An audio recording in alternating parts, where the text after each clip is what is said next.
कहूँ तो काफी गहरी एनिमेटेड कहानी को समझते हैं। एक ऐसी कहानी जो परिवार, उम्मीदों और हाँ, बहुत सारे खाने के इर्द गिर्द घूमती है। अच्छा, तो ये सब शुरू कैसे होता है? देखिए, सेटअप बिल्कुल क्लासिक है। एक अच्छा बेटा, अच्छी नौकरी और उसकी माँ जो उसके लिए एक परफेक्ट बहू ढूंढने के मिशन पर है। लेकिन तब क्या होता है जब ये प्लान, मतलब जैसा सोचा था वैसा नहीं जाता? कहानी का जो मुख्य संघर्ष है वो हमें बिल्कुल शुरुआत में ही दिख जाता है। ये सब कुछ होने वाली सास सुमित्रा के बारे में है। उनका सपना बेटे की खुशी नहीं, उनका सपना है एक ऐसी बहू लाना जिस पर वो हुक्म चला सकें। मजेदार है ना? और यहीं से कहानी में मजा आना शुरू होता है। कहानी का सबसे बड़ा मोड़, एक क्लासिक अदला बदली। बेटे आरुष को जो तस्वीर दिखाई जाती है वो, चलिए बस इतना कह सकते हैं कि जो दुल्हन असल में आती है लाली, वो उससे बहुत अलग होती है। तो माँ का रिएक्शन क्या होता है? क्या वो परेशान होती हैं? नहीं, वो तुरंत एक प्लान बनाती हैं। वो सोचती हैं, कोई बात नहीं, मैं इससे इतना काम करवाऊंगी कि ये अपने आप ही पतली हो जाएगी, जैसे ये कोई प्रोजेक्ट हो उनके लिए। तो यही है पूरी कहानी का निचोड़, असली टकराव। एक तरफ है परिवार की एक परफेक्ट पतली बहू की चाहत, और दूसरी तरफ है लाली की बिंदास, कभी ना खत्म होने वाली भूख। और सारी कॉमेडी यहीं से निकलती है। और ये टकराव ना फौरन शुरू हो जाता है, मतलब तुरंत।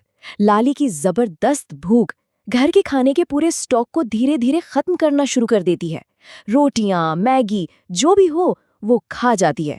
और उसका पति और सास, वो बस हैरान परेशान देखते रह जाते हैं।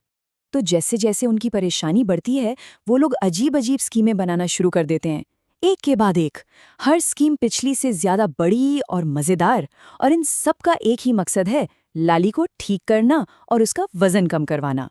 ठीक है, तो आते हैं कोशिश नंबर 1 पर, पर्सनल डाइटिशियन।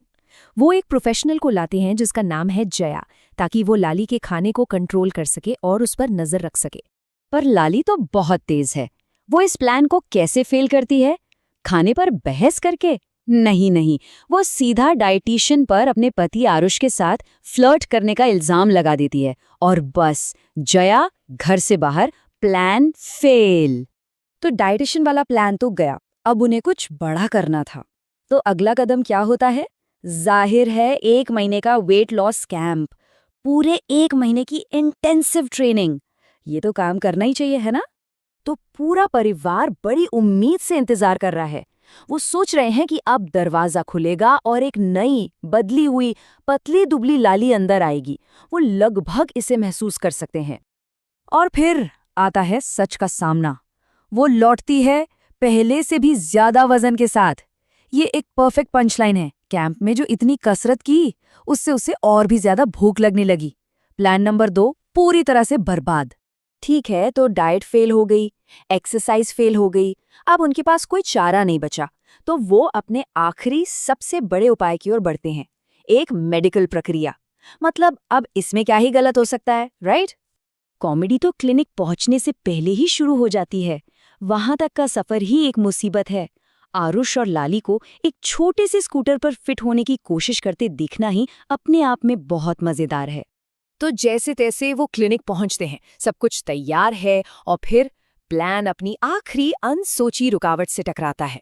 पता चलता है कि लाली को सुइयों से बहुत डर लगता है। और यहीं से शुरू होता है असली हंगामा, पूरी कहानी का क्लाइमैक्स। लाली सच में डॉक्टर से सिरिंज छीन लेती है और उसे और नर्सों को कमरे से बाहर भगाना शुरू कर देती है। मरीज अब इंचार्ज है। और इसी के साथ तीसरी और आखिरी स्कीम भी पूरी तरह से फेल हो जाती है। तो इस सब से हमें क्या समझ आता है? यही कि लाली कोई विलेन नहीं है, असल में वो हीरो है। वो एक ऐसी ताकत है जिसे कोई हिला नहीं सकता, जो हर लड़ाई सिर्फ इसलिए जीत जाती है क्योंकि वो बदलने से इनकार कर देती है और जैसी है वैसी ही रहती है। और कहानी का अंत होता है सास की उस एक परफेक्ट लाइन से, उनके आखिरी हारे हुए शब्द, तेरा कुछ नहीं हो सकता बहू। ये हार की पूरी तरह से स्वीकृति है, एक बेहतरीन पंचलाइन जो पूरी कहानी को एक लाइन में समेट देती है। लाली जीत गई।